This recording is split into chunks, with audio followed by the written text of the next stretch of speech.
11 മണി വരെയുള്ള ബാറ് 12 മണി വരെ തുറന്നു വെച്ചിട്ട് ഒരുമാതിരി കാശുള്ളവന്മാരെ മാത്രം വട്ടം വെച്ചിട്ട് പിടിക്കുന്നു. എന്ത് എത്തിക്സ് ആടോ? വെറുതെ മനുഷ്യനെ മെനക്കെടുത്ത്. നിനക്ക് ഇത്രയും നേരം അടുത്തിരുന്നിട്ട് മതിയായില്ലേ? അങ്ങോട്ട് മാറിയിട്ടാ. കുടിക്കാൻ എന്തെങ്കിലും? ഒന്നും വേണ്ട. കുടിക്കാൻ ഒരു ചായ കിട്ടും. എനിക്കൊരു ചായ. മിണ്ടാരടാ. ഓ കുടിക്കാൻ എന്തെങ്കിലും വേണോടോ? വേണ്ട. എനിക്കൊരു double large on the rocks. ഡോ സാർ, അവനെ പിടിച്ച് ലോക്കപ്പിലിട്ടെ.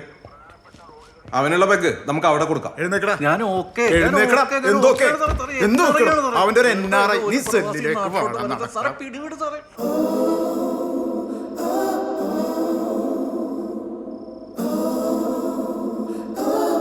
സാറേ, ആ പിള്ളേരെ കിട്ടിയിട്ടുണ്ട്. ആ, അതവർ ഇൻഫോം ചെയ്തിട്ടുണ്ട്. അല്ല, കോട്ടയത്തിനെത്താൻ എന്തായാലും 5-6 മണിക്കൂർ എടുക്കും സാറേ. ആയിക്കോട്ടെ സാർ. ആ, ഓക്കെ സാർ, ഓക്കെ.